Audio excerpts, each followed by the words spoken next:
Les recordamos que tenemos una consigna con pase para la comunidad cinéfila y con entradas para ver la van premier de la película Los Inventados en el Gomón. Nuestro WhatsApp 11 24 08 7950. Ahí se pueden comunicar. Y ahora sí, vamos con nuestra segunda entrevista de este sábado. Justo estábamos hablando de la Semana de Cine Portugués con películas realizadas todas por mujeres y vamos a hablar con una de las directoras más interesantes también de nuestro cine. Ella es Laura Citarella y la convocamos para hablar obviamente de su última película, Trenkelauken. Buenas tardes, Laura, Javier, Lucia, acá desde Cinefilia.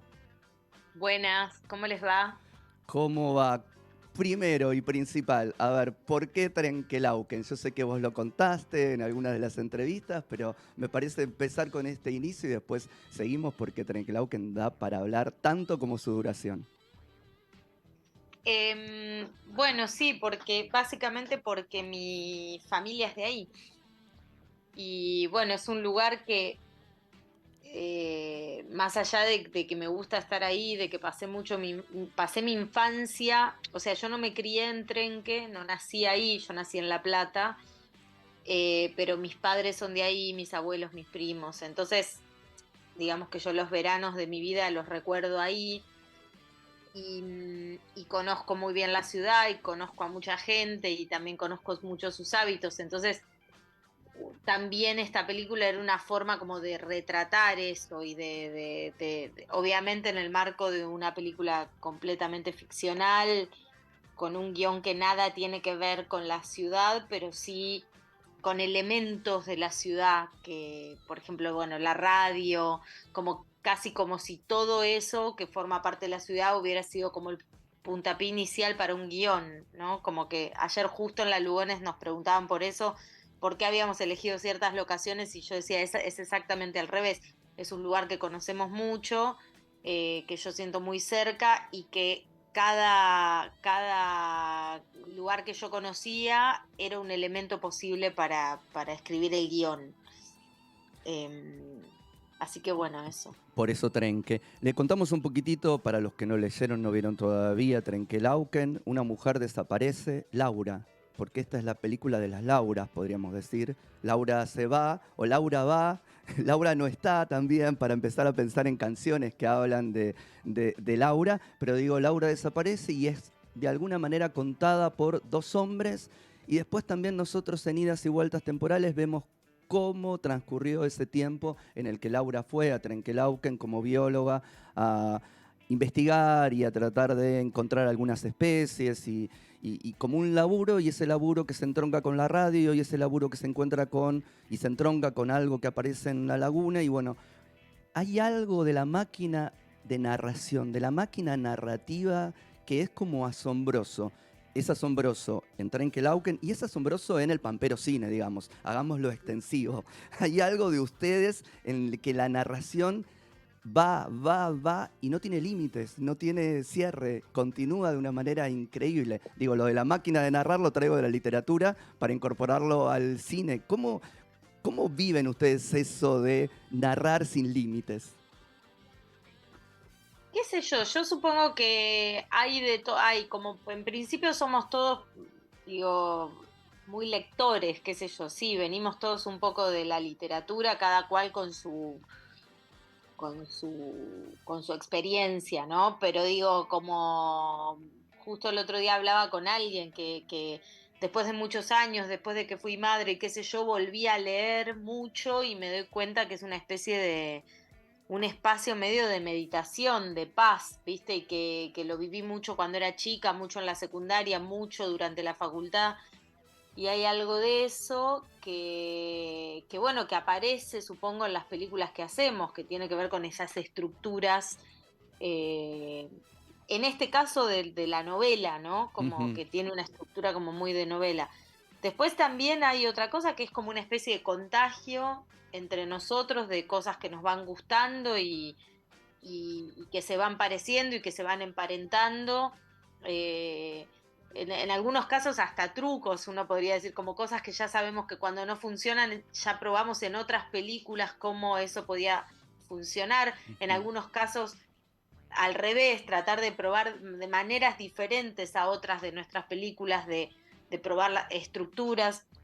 Entonces ahí hay como un trabajo de muy natural, ¿no? Como si se quiere, que es como el gusto por una forma de hacer las películas y por una forma final que tienen las películas que creo que es por afinidad, por algo también estamos juntos y somos Un todos equipo, una socios, ¿no? familia. Eh, Claro. yo pensaba, pero vuelvo para ratificar y rectificar algunas cosas para que se entiendan bien. Digo, uno piensa en la novela decimonónica, que era increíble, apabullante, hasta en los detalles y en cómo páginas y páginas y páginas porque había tiempo. Uno piensa también en esa idea de que persiguen todos los autores norteamericanos, que es escribir la novela total, ¿no? Y siempre chocan contra algo, pero siempre estamos los lectores también a la espera de que se construya esa novela total. En este caso, tu película tiene algo, porque obviamente, como vos decís, está dividida en dos partes, tiene capítulos, cada uno de esos para algún sector, pero hay algo que, por más que estemos hablando de la novela, no es una novela, porque hay una puesta en escena, un juego con los encuadres, con cómo filmar determinadas cosas que la hacen completamente cine. Sí, bueno, qué bueno. No, no, y también hay como, digamos, esta idea de no cerrar esa especie de lugar vago en el que por momentos, esos como, me acuerdo que un amigo que vio la película Mar del Plata me habló de pequeños fracasos, donde los misterios no se pueden cerrar. Para mí es al revés, es ahí donde aparece algo medio mágico, como algo de índole más, ahí es donde crece el enigma y Sí. donde aparece también la posibilidad de,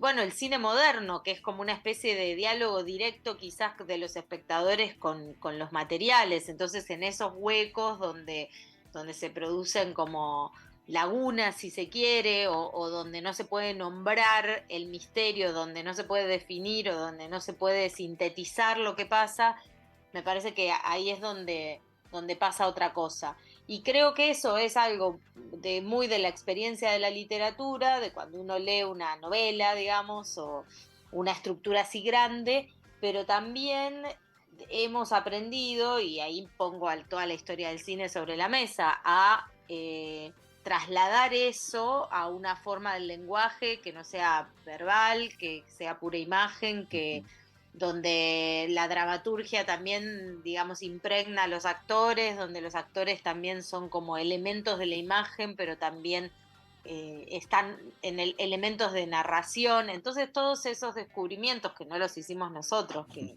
obviamente llevan muchos años, bueno, qué sé yo, después de una práctica cinematográfica, después de filmar varias películas, un poco te empieza a salir, me parece.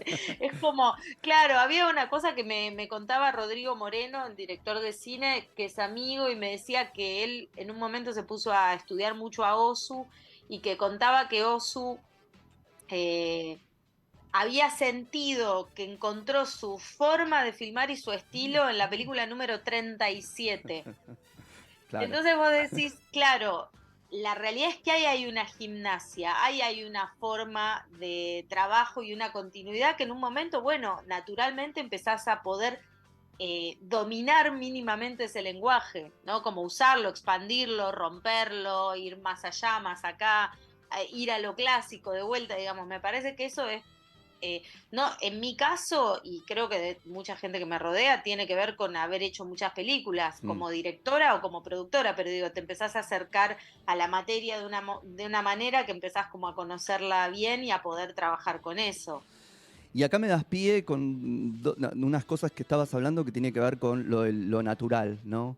Que hay algo en las actuaciones también, ¿no? Yo no sé si es que los actores vienen del teatro, digo, si Elisa, Laura Paredes, ya vamos a hablar de Laura Paredes, con la que construiste también esto, y que le da a esa Laura una naturalidad para decir lo que dice, digo, Rafael, Spregelburg. Gente que pareciera que viene del teatro otro tono de actuación, con otra forma, que impregnan a la película desde otro lugar claramente. Y Mm, me parece que ahí hay algo entre esa naturalidad, por llamarlo de alguna forma, en el registro actoral, con la naturalidad también y la organicidad con la que se mezclan los géneros.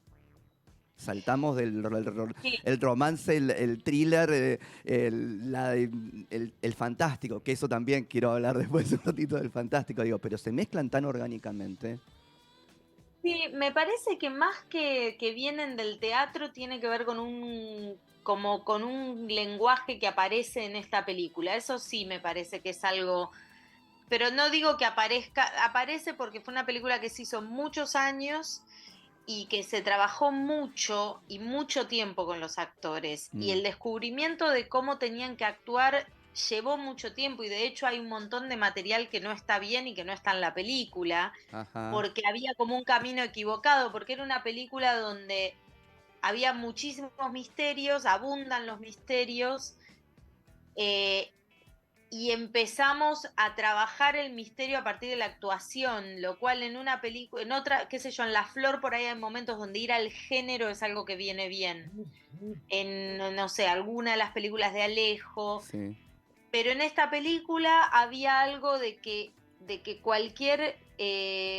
cualquier decisión deliberada de ir al género en términos de actuación era como una superposición de decisiones donde terminaba no pasando nada. O sea, hay tantas cosas pasando, tanto misterio, tantas cosas transitando, que si además los actores tenían que encarnar esa forma de la actuación, se volvía muy artificial, Sa- ¿no? es- Como Estaba tentado de decirte artificioso, si era eso lo que quedó como afuera, porque digo, ahí había algo ahí que se puede notar la actuación.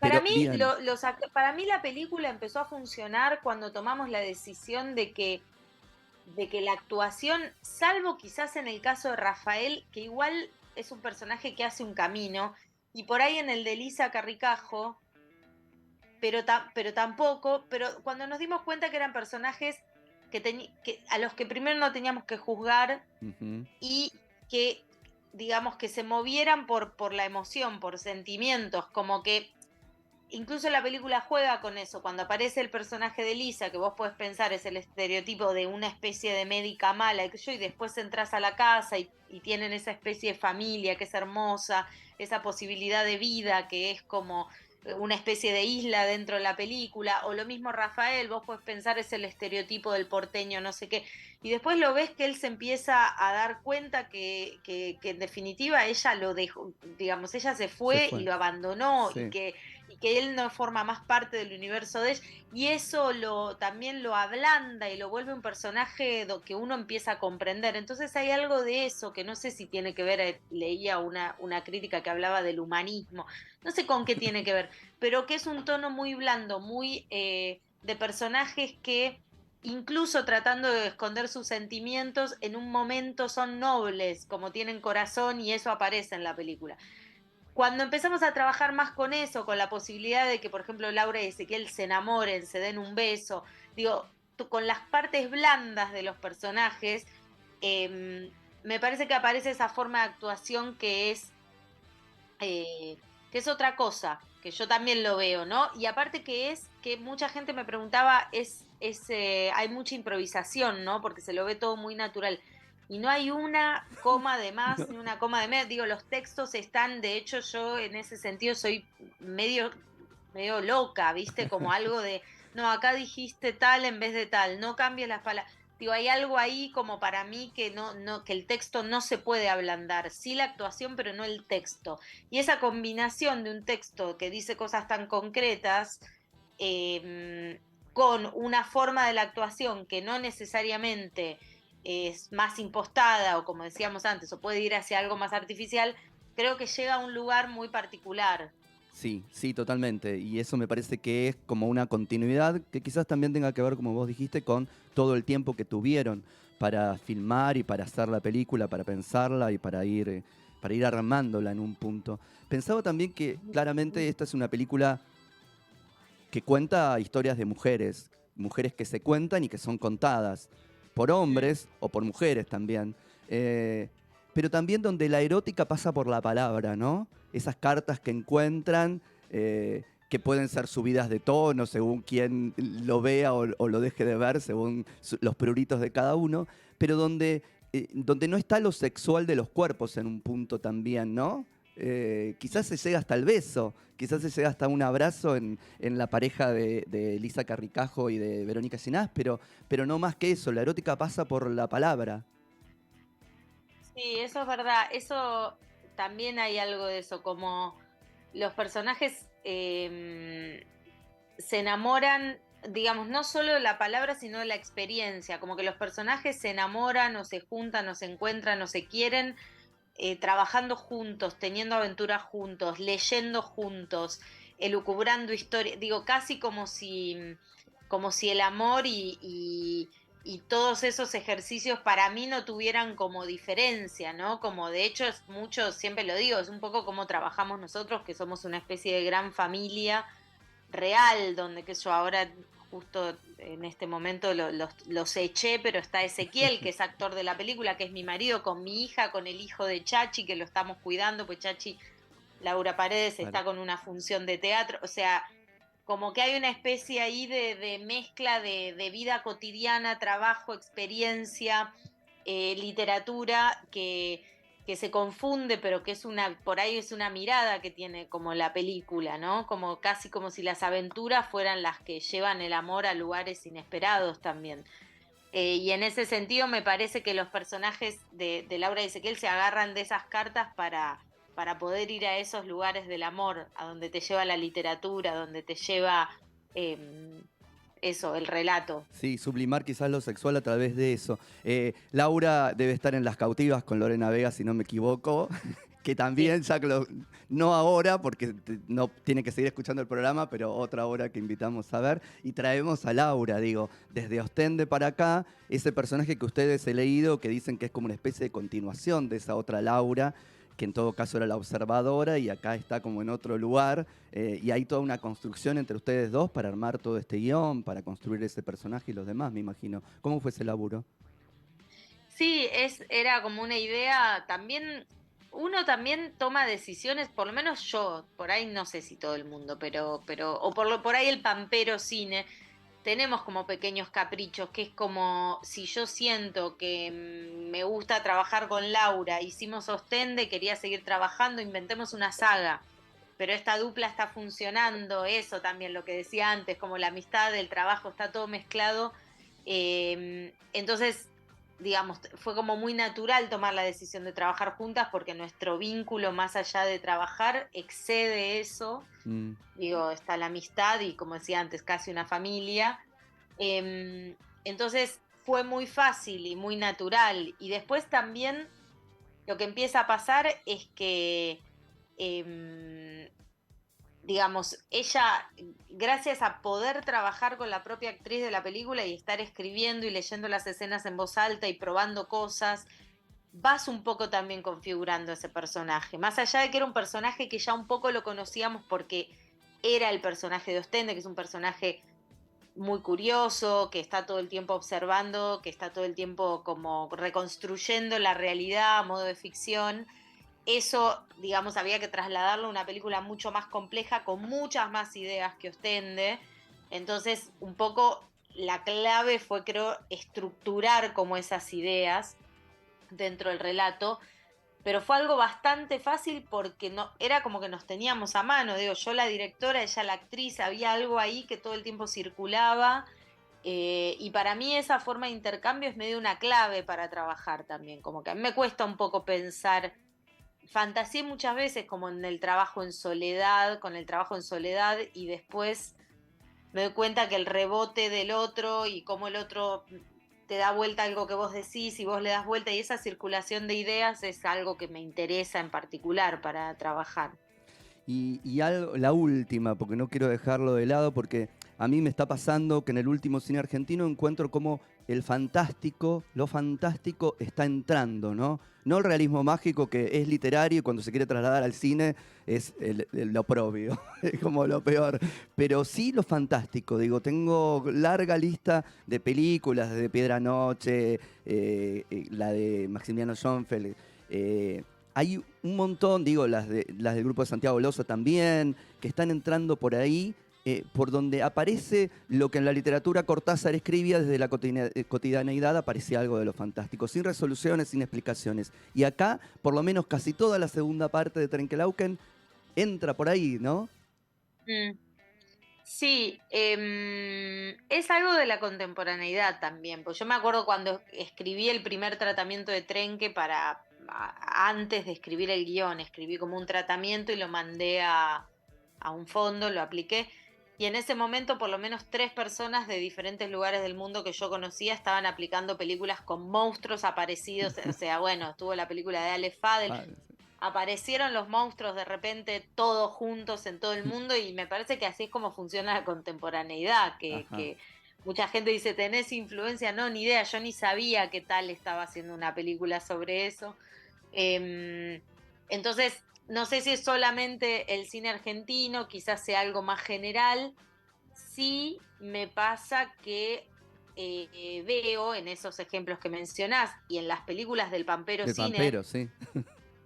que hay como una tradición, digo, sí, digo, la literatura argentina tiene, digo, tiene la tradición borgiana, Bioy Casares, digamos, hay ahí, vos mencionás a Cortázar, digo, hay ahí una especie de pasado que tiene mucho que ver con eso y que supongo que son como vueltas que para mí es muy lindo volver como a tratar de vincularse con esas tradiciones y Ujú. no tanto con una pequeña tradición que empezó en los últimos años, donde el cine se relaciona más con la realidad, con los problemas que tenemos en Argentina, los problemas que tenemos en Sudamérica. No es que con esto diga que esas películas no tengan valor, digo que hubo un momento, sobre todo en todo Latinoamérica, donde como los festivales, los inversores, los fondos, lo único que quieren es como ver películas que reflexionen sobre la realidad, que sean una extensión de la vida, que Ujú. grafiquen cómo vivimos los Sudamérica. Entonces hay algo de eso que me parece que se empezó a agotar porque aparte se vuelve un producto de marketing muy Sí, peligroso, sí, ¿viste? sí, sí. Entonces, que de repente el cine argentino se vuelva a vincular con toda esa tradición literaria, bueno, me Bienvenido, parece bienvenido sea, estupendo. bienvenido sea. Laura, ¿dónde se puede ver todavía Trenkelauken? Quedan 2 funciones, queda una función hoy, si no me equivoco, a las 8, ya prontito en el Malva, y quedan funciones en la Lugones, ¿verdad? Sí, para hoy ya no hay Ah, entradas. bueno, Eso es un fenómeno que no podemos creer que una película que dura 4 horas se viene agotando sí. todas las funciones. Estamos medio como en shock. Nunca, por lo menos a mí no me había pasado nunca. Eh, Está los sábados a las 20 en el Malva y en la Lugones queda una función mañana y una el 5 de marzo. Y después, durante el mes de marzo, va a seguir en el Malva. Bien, perfecto. Después va a haber un montón de otras proyecciones dando vueltas, pero bueno, sí, por ahora ese es el panorama. Bueno, ya avisaremos, pero por lo pronto invitamos a todos los oyentes a que vayan a transitar la experiencia de Trenkelauken, que bien vale la pena. Laura, muchísimas gracias por este tiempo con Cinefilo. Muchas gracias a ustedes. Un abrazo. Y vamos Saludos. vamos a nuestro segundo tema, que es Lady, de Model, integrante de la banda sonora de El Triángulo de la Tristeza.